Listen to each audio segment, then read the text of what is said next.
Flory Models daily vlog. Here we are on Thursday the 16th of July 2015, and I've spent the day, well, doing quite a lot actually. Busy day today.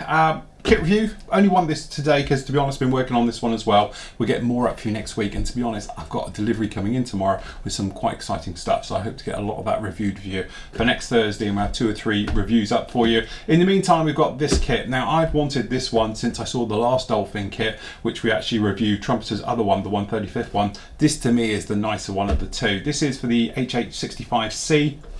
Obviously the US Coast Guard Dolphin, beautiful helicopter, looks stunning, doesn't have the glass all over it, and in this colour.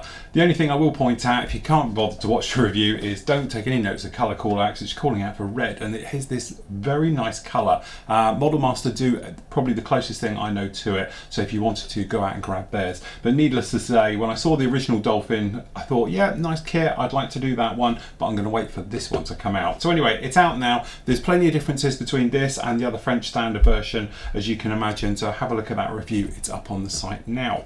For me, really pushing on nicely. As I say, I said I was going to crack on with this one, and we really have. So today we've put on the identification yellow stripes on the front, so we painted those in to start with, and then we've basically just gone along and we've put in the invasion stripes, we put the sky band in at the end, and then I've been going around doing all the other bits, which, as you can imagine, is quite a lot of them all round here. So we've had to do all the bits and pieces to go with it. Some of it were painted at the same time, so we've got the big doors for the tops of the wings, but obviously we're having everything open and shown on this one, so we've also had to spray them up again and do all the individual ones where they're folded down and things like that for the ammo. And we're going to liven up those areas still with a little bit more wiring. Obviously we've got to put the ammo in it itself and all those things, but now, as you can see, we're really starting to look the part. We've opened it all up again, minimal touch up. I was really surprised we hardly had any overspray down there. And one thing I will point out, I did use, because I wanted to see if you could hand paint the extreme metals, and lo and behold, you can. It doesn't look like you can, to be honest, but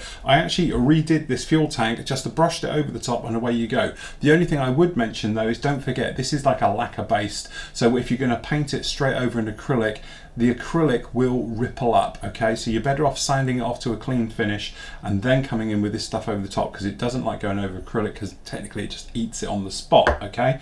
But needless to say, we went around, touched in a few of the aluminium-y bits as you've got a little bit of overspray and rub mark where I've worn through with my hands. But as you can see now, we are really coming together. I have one tiny bit of peel down there, which we're going to take care of, but generally we're all there. So out of shot, just behind here, we've got the gear. So we got that. That's going to be ready to be fitted to get it really off of the floor, so it can just sit here under its own weight and everything else. And then we can start tomorrow to get the decals on it. So we're going to decal this one up, make it look really nice in the RAF markings, things like that. And then it's just a case of start putting it all together, okay? Then once it's together, we can do further weathering, because obviously we still want to bleach things down. I'm going to sand some of this down as well, just to knock it down a level, but I want to get the decals on there first so I can wear and weather in the decals so it looks to be part of this as well. And to be honest, I did wire it up to the motor earlier just to make sure that still works. I have visions of super glue seeping into the motor and it jamming and all that work's gone to nothing, but no, it still works, it still spins and everything else like that. So, you know, from my point of view, it's really coming together very quickly, and by the end of next week this one will be done, okay, and pushing through.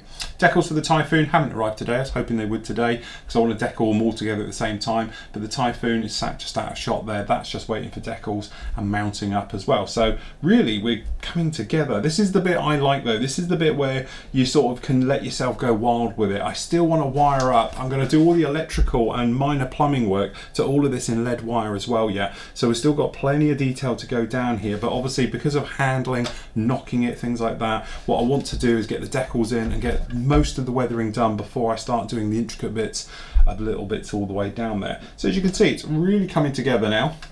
Starting to look the part, and all those early days of like not really liking this kit and not really having the feel for this kit and everything else have really passed now. Very excited about it. As I say, moving through with all the little parts, starting to bring them together so we can get them to one side, so when the weathering is done we can literally just chuck this thing together and really bring it to life at the end.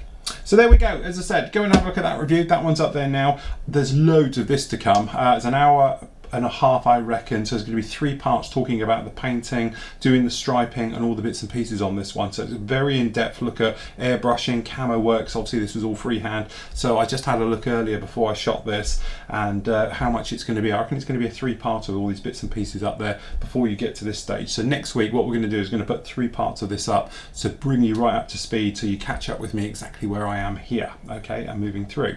So there we go, that's it for today, and I'll see you all tomorrow.